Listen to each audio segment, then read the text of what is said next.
टियों दफ़ो वज़ीर तालीम सरदार शाह तरफ़ां म्यूज़िक टीचर्स सां वॾी नाइंसाफ़ी ऐं धोखो कयो वियो आहे। केतिरनि ई सालनि खां म्यूज़िक टीचर्स खे रोज़ नए वाइदनि ऐं उमीदुनि में रखियो पियो वञे, पर अॼु ताईं अमली तौर ते कंहिं बि उस्ताद खे ज्वाइनिंग न ॾिनी वई आहे। कॾहिं चयो वञे थो त मामलो कोर्ट में आहे, वरी कॾहिं चयो वञे थो त 40 ॾींहं अंदरि मसइलो हल कयो वेंदो ऐं ज्वाइनिंग लेटर जारी कया वेंदा, पर हर दफ़े जहिड़ा बि वाइदा कया विया उहे रुगो ज़ुबानी साबित थिया, जिन जो को बि नतीजो न निकितो। म्यूज़िक टीचर्स जो चवणु आहे त हुकूमत ख़ासि तौर ते वज़ीर तालीम सरदार शाह तरफ़ां असां सां हर भेरे कूड़ो वाइदो कयो वियो आहे। असां तालीम ऐं सक़ाफ़त ॿिन्ही खे अॻिते वधाइण लाइ पंहिंजो किरदारु अदा करणु चाहियूं था, पर असांखे मौक़ो ई नथो ॾिनो वञे।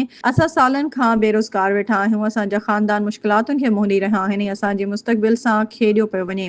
हाणे त सरकारी वकीलनि पाण बि अदालत में वाज़े कयो आहे त म्यूज़िक टीचर्स जो को बि केस कोर्ट में न आहे। तंहिं हूंदे बि सरदार शाह लाॻापियल खाता मुख़्तलिफ़ बहाना ठाहींदे वक़्तु ज़ाया करे रहिया आहिनि। असां सम्झूं था त ही रुगो ताख़ीर करण जी पॉलिसी आहे, जेका म्यूज़िक टीचर्स खे मायूस ऐं ज़हनी परेशानी में विझी रही आहे। असां हुकूमत सिंध ख़ासि तौर ते वज़ीर तालीम सिंध खां पुरज़ोर मुतालबो करियूं था त हू फ़ौरी तौर ते म्यूज़िक टीचर्स खे स्किल बुनियाद ते ज्वाइनिंग लेटर जारी करण जो हुकुम जारी कनि, जीअं इंसाफ़ थिए ऐं म्यूज़िक टीचर्स में पखिड़ियल बेचैनी, मायूसी ऐं गैर यकीनी सूरत हाल ख़त्म थिए। असां ॿीहर वाज़े करियूं था त जेकॾहिं असांजा जाइज़ मुतालबा नज़रअंदाज कया विया त असां एहतिजाजी मुहिम वधाईंदासीं ऐं पंहिंजो आवाज़ हर फोरम ते पहुचाईंदासीं जेसिताईं इंसाफ़ न मिले। अॻवान कामरेड चांडियो, बादशाह बोज़दार, सलमान मेमण।